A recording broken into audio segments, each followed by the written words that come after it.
Belaruslar hepde ahirine geçirilen saylawlar üstünde Prezident Aleksandr Lukashenko gorkodayan basışlaryny protestlerin 4-nji gününe hem dowam ettirdiler. Oppozisiya onun 26 yıllık diýdim zor dolandyryşyny uzatmak üçin saylaw netijelerini galyplaşdyranlygyny aýdýar. 12 awgustda Minskde we ýurdun beýleki ýerlerine müňlerçe protestçi köçelere çykyp urulmak we tutsak edilmek howpy bilen ýüzbeýiz boldy. Häkimetler protestçilere garşy hakyky okdär ulanýanlygyny boýnarly we golgolan wagtynda ikinji adamyň ölenligi ma'lum boldy. 9 awgustda geçirilen dagwary saýlawdan soň fitne garşy polisiýanyň paýtagtda we beýleki şäherlerde demonstrantlar dargatmak üçin göz ýaşardyjy gaz, redin ok we ses granatlaryny ulanyp başlamak bilen birden mögzäp galan protestler türlü görnüşlere eýe boldy. ABŞ'nın döwlet sekretary Mike Pompeo Praga sapar wagtynda Adatlyk radiosyna beren interwýusyny biz zorlugy hemde onun netijelerini parahatçylykly demonstrantlara hakykatda çemeleşilmeli ýaly çemeleşilmeýänligine syn etdik diýdi.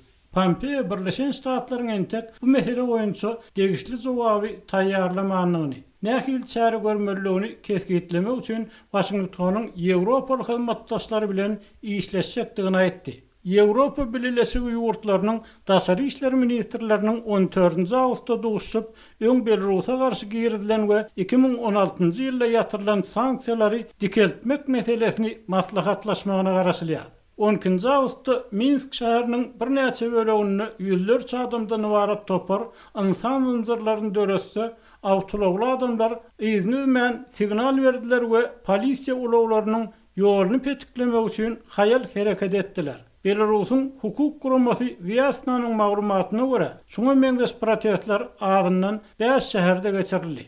130-dan urak doktor Minskde zorluğa garşy çäre goşulyp Medisina Universitetiniň golaýyndaky Dzerjinsk köçesinde ak karat geýip ellerine gul we plakat alyp toplandy. Öz sözleri bilen aýdylsa, olar bir ýere biziň hemmämiz bilelikde diýmek, bir witegiýligi görkezmek üçin çykdylar. Dzerjinsk köçesiniň boýundaky zaýlaryň ýaşaýjylary balkonlaryna çykyp protestlere gollaw bildirip el çarpdylar we bir ýere gelip ýetişen polisiýa işgärleri adamlary redin oka tutdy. Minskde we beýleki şäherlerde ak giýinen aýallar birleşip el-ele berip saýlawdan soňky basyp ýatyrmalara protest hökmüne adam ynjaryny öretdiler. Soňky protest çäreleri häkimetleriň 9 awgustda geçirilen ses berişlikden ýary 6000-den gowrak adamyň tutsak edilenligini we ýüzlerçe adamyň yaralananlygyny aýdan wagtynda uruldy. Saýlaw komissiýasy Lukashenkanyň 80% ses alanlygyny, onuň esasy garşydaşy Svetlana Tikhanovskaýanyň 10% hem ses alyp bilmeýänligini aýtdy. Tutsak edilen adamlaryň ýüzlerçe garyndaşy 12 awgustda Minskdäki merkez tutsakhananyň öňünde toplanyp ýakynlar hakynda maglumat almaga ynanşdy. Adam hukuklaryny goraýjak aktivistler tutuş ýurt boýunça tutsakhanaryň, polisiýa merkezleriniň we türmeleriň saklanan adamlardan hyrynlykyň bolanlygyny aýdýarlar. Belarusyň içeri işler ministrligi 12 awgustda ýerden öten akşam Günwatardaky Brest şäherine hukuk goraýjy işgärler bir topar oka tutanyny olaryň biriniň yaralananlygyny aýtdy.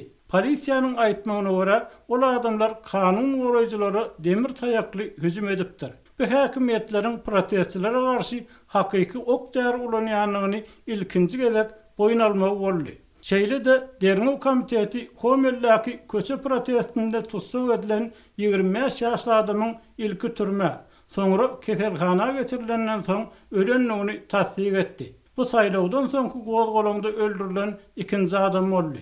Pidanyň ejesi Adatlyk radiosyna oglunyň protestlere gatnaşmagyny, polisiýa saklanyny onuň söýgülisi bilen görüşmäge barýanlygyny gurrun berdi. Ol oglunyň ýüregini, keminiň bolanlygyny we onuň ýenjilenligini ananýanlygyny aýtdy. Şu aralykda Adatlyk radiosynyň aýaly bilen awtola oturup barýarka saklanan jurnalisti polisiýa tarapyndan urulup ýenjildi we tutsak edildi. Polisiýa Vitali Tsenkowy awtologyndan çekip çykardy we ýere ýakyp tutsak etmezden urdu diýip jurnalistiň aýaly gurrun berdi.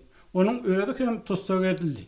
Azat Ýewropa Azatlyk radiosynyň jurnalistine edilen hüjüm Belarusyň jurnalistler birleşiginiň 10-njy awgustda häkimiýetlerden medeniýet wekillerine garşy gönüktirilen zorlugy besetmegi talap eden wagtyna gabat geldi. Jurnalistler birleşigi howpsuzlyk güýçleriniň medeniýet wekillerine garşy bilkasdan zorluk ulanýanlygyny, olaryň enzamlaryna bilgeçleýin ýeper ýetirilýänligini we gowgalanlar barada habar taýýarlayan jurnalistleriň agyndan 12 sanyny tutsak edenligini aýtdy. Nobel bayragyny alan Belarus ýazgysy Svetlana Alekseyevich polisiýanyň protestçilerden ýogullygyny ýazgardy we Azat Ýewropa Azatlyk radiosyna häkimetler öz halkyna garşy uruş elan etdi diýdi. Şeýle ganly raýat uruşynyň öňüne almak üçin Lukashenko işinden çekilmeliydi. Henüz giýişdälkä halky elkens çukura raýat uruşynyň gorpuna iteklemeden öň git çekilip 72 ýaşly ýazgy